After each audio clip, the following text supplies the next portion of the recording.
अस्सलाम वालेकुम नाजरीन, मैं हूं वकास खान और आप देख रहे हैं पाक news TV.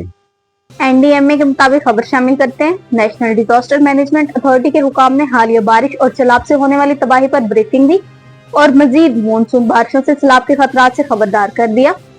Technical expert NDMA doctor Tayyab Shah ने कहा कि बारिशों का मौजूदा सिलसिला 22 अगस्त तक जारी रहेगा। मजीद शिद्दत मुतवक्के है। 22 अगस्त के बाद मानसून का एक और सिलसिला शुरू होगा। बारिशों के 3 मजीद सिलसिले पाकिस्तान की जानिब बढ़ रहे हैं।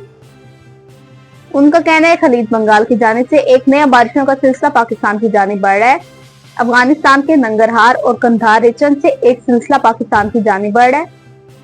General manager NDMA Zahra Hasan ने मीडिया को ब्रीफिंग में बताया कि अगले 24 से 48 घंटे में शदीद बारिशें मुतवक्के है। तरबेला डैम में इस वक्त 98% पानी भर चुका है। अगले 24 घंटे से 48 घंटों के दौरान पानी के जखायर में खतरनाक हद तक इजाफा हो सकता है।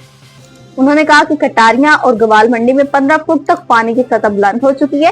कोई सुलमान के साथ इलाका जात में आज से बारिश का नया सिलसिला शुरू हो चुका है। आजाद जम्मू कश्मीर के नीलम पहुंच और बाग में सैलाब के खतरात बढ़ गए हैं। खैबर पख्तूनख्वा में पिशावर, चित्राल, देर, चारसदा में सैलाब के खतरात ज्यादा है। अब तक के लिए इतना ही। मजीद खबरों और अपडेट्स के लिए देखते रहें पाक न्यूज़ टीवी।